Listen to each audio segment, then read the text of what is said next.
Having acquired horses to carry their gear from the Shoshone tribe, Lewis and Clark, leading the Corps Discovery, began their journey through the Rocky Mountains. The other thing they got from the Shoshone, which was nice, was a guide. They had a guide by the name of Toby. First of all, they wanted to go down the Salmon River. And the Lemhi, the Shoshone told them, you can't do it, it's too rugged. Lewis and Clark decided, well, Clark would explore, and they went 20-some miles down the river to see if they could make it. And that's when Clark said, oh, the Shoshone were right, we can't make that. So they decided to take literally the spine all the way back up to a place called Traveler's Rest. Old Toby told Lewis about a shortcut through there. You realize that if you just go that direction, if you just go directly east through that little cut in the hill, through that little pass there, you'd be back to Great Falls. The Great Falls, it'd only take you 4 days to go that way. And because they had gone all the way to the Fountainhead, they'd gone all the way south down there to Three Forks and all the way down there to the southwest part of Montana and down where Camp Fortunate was at, they had exhausted 53 days of their itinerary making that little loop. They didn't count on the month that it would take them to get around the falls of the Missouri River in Great Falls, Montana. They certainly didn't count on the breadth of the Rocky Mountains that would prevent them from getting over the mountains and returning in that same year.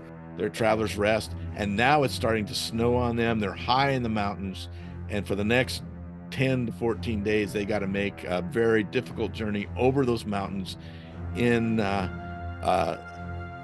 very difficult conditions.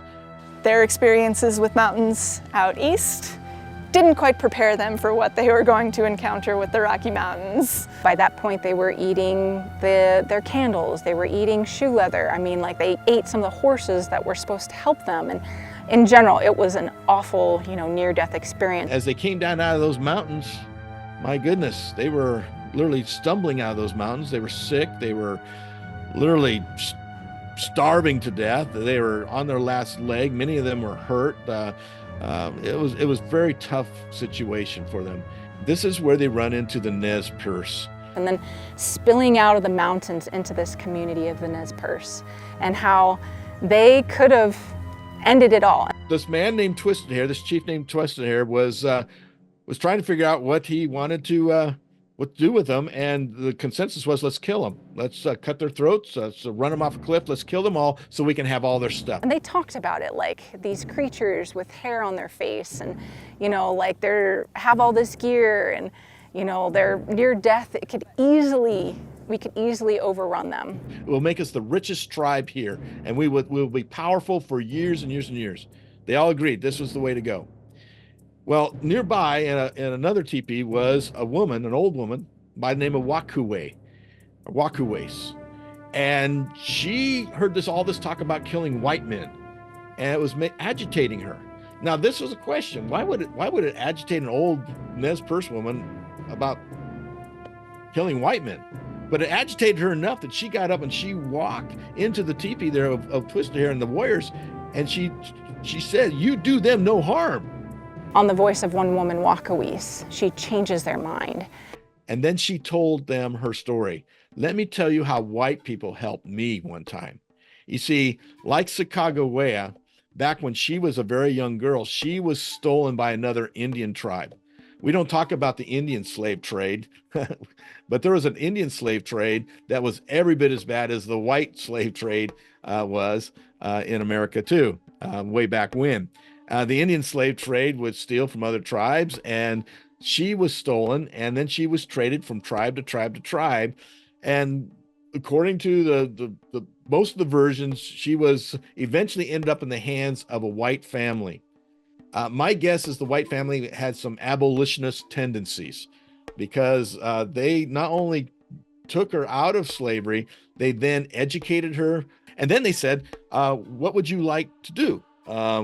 Now, when she came of age, what would you like to do? And she says, I want to go home to my people, which is what Watkuweis means, or Watkuweis means. It means to come from afar, to come back from afar. And so they do. They help her get back to her people in Idaho. She helped save the Corps, saying, hey, white family was good to me. They helped me get me back to my people when I was enslaved. Treat them well. And so they said, well, if we're not going to hurt them, then let's help them. And she said, exactly, let's help them. The fact that they took pity on them, thanks to a female member of their tribe, who had had interactions with whites beforehand.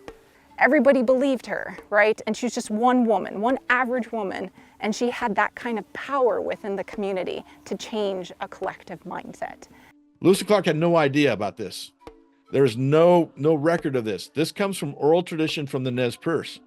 And it's a Nez Perce tradition, Nez Perce story, and it's worth telling.